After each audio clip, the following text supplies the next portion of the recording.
Melissa Fryrear didn't fit in with the other teenage girls at school. I was not having the crushes on the young men. I realized I was having crushes on the girls instead. Melissa says a traumatic event in her life left her confused about her sexuality. I had been sexually violated as a child by a man outside of my family, and that affected my gender identity in that I thought it was bad to be a woman, that it was second best, that it was a liability to be a woman because it meant that I could be hurt. At 16 years old, she had her first lesbian relationship. And by the time she was in college, Melissa had embraced a lesbian lifestyle. For 10 years, Melissa went from one failed relationship to the next. Her life was disintegrating. I was involved homosexually. I was not having successful relationships. I was abusing alcohol on almost a daily basis, doing the drugs on the weekend. I was an emotional cutter. I was overweight. I was not healthy. And life was becoming more and more unmanageable. Her live-in partner was fearful of Melissa's outbursts, where Melissa would scream, hit walls, and throw things. Finally, she could take no more and confronted her. Melissa thought about going to church to get help, but she didn't think she'd be accepted there.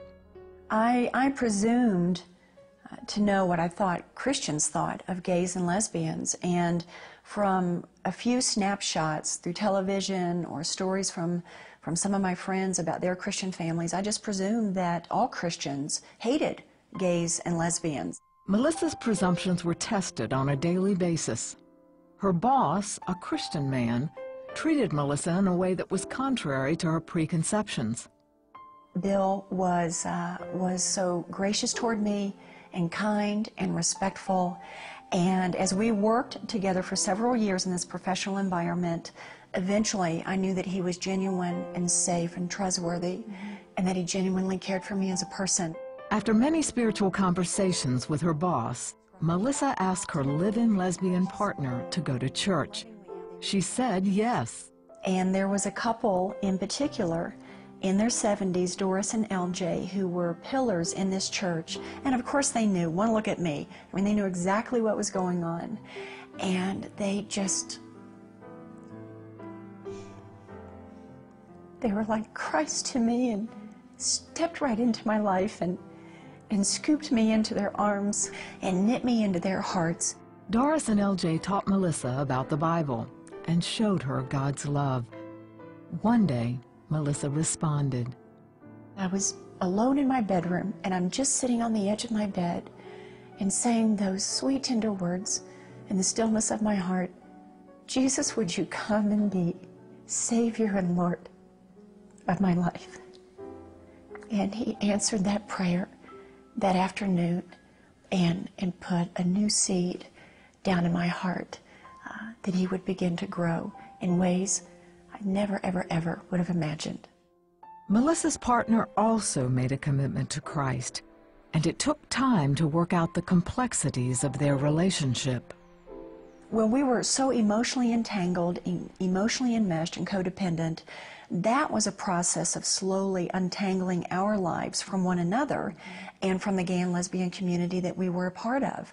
And it was amazing how God just worked that out, like in these 3 or 4 month intervals of time where we repented of sexual behavior, but yet we still shared a bedroom together and a bed together. And then time unfolded, and that didn't seem right. And then eventually realized we can't live together. That's not right. We need to move apart. And how God fully separated our lives. And that was then in 1994. Melissa sought counseling through Exodus International, a ministry that promotes freedom from homosexuality through the power of Jesus Christ. There, she was encouraged in her new life. How God healed those wounds in my heart, and how he began to teach me, woman is good, femininity is good, she's equal to men and masculinity, and that both share that crown, that dignity of creation. For a number of years, Melissa has been on the staff of Focus on the Family. She travels around the country offering hope to those living in homosexuality. I have so many points of reference of who I used to be versus who I am now and what my life is like now. It's radically two different people, but so much is different. Like, how did you do that, Lord? How did you do that? And thank you for doing that. Thank you so much, Lord.